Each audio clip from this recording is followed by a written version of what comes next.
Today I'm trying out a new set. Also, I'm looking at whether you should get a lens or a camera as your first upgrade.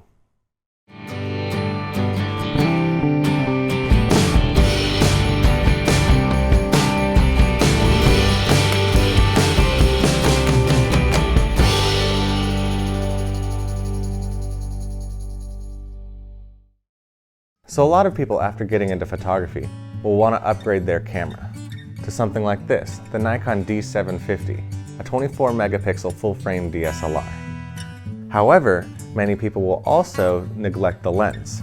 I've still got the 18-55 that was standard on crop body lenses. The alternative to updating the camera is to upgrade the lens first. This is a Tamron 70-200, a fantastic lens that gives great image quality, as well as going down to f2.8. It's mounted on my crop Nikon D5200. I think it's better to do this because you maintain the resolution as well as getting better image quality in a faster lens. Let me explain. The circle represents the image that the lens projects. The square represents what the sensor is capturing to make your picture. So on a crop sensor camera, they can make smaller lenses since the sensor doesn't take up as much room. That's one of the reasons the lenses are a lot cheaper. There's less glass. Then let's say you bought a full-frame camera and put your crop lens on the front. The lens would not project enough of the image to cover the whole sensor, resulting in a major vignette. In order to make this work, the camera or you can crop the image into the circle. However, you lose all the pixels in between. Your 24.2 megapixel full-frame camera just turned into a 10.3 megapixel crop camera, assuming it's a 1.5x crop, essentially defeating the purpose of your new several $1,000 camera. The more efficient option would be to stay with the crop sensor camera and to invest the money into a better lens.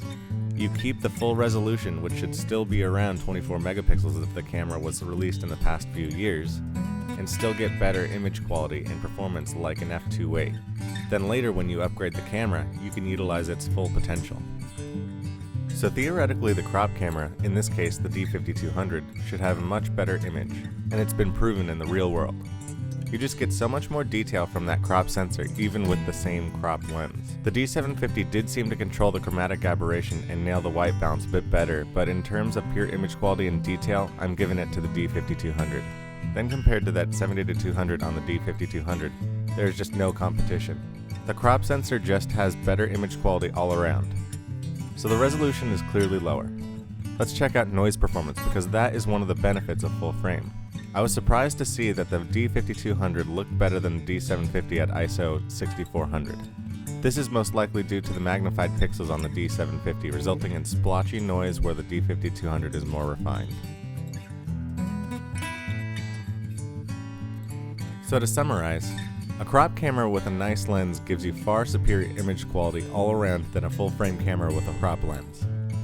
Not only that, but the crop lens outperformed the full-frame camera with that cheap crop lens too. So in a sense, if you get the D750 without getting a full-frame lens, you could be getting a $2,000 downgrade. The better choice would be to upgrade the lens first. However, the crop camera with the crop lens is still shown to be better than the full-frame camera with the crop lens. So if you can resist the urge to upgrade until a little later, you can save a lot by getting the full-frame kit lens, the 24-105 f4 from Canon or the 24-120 f4 from Nikon.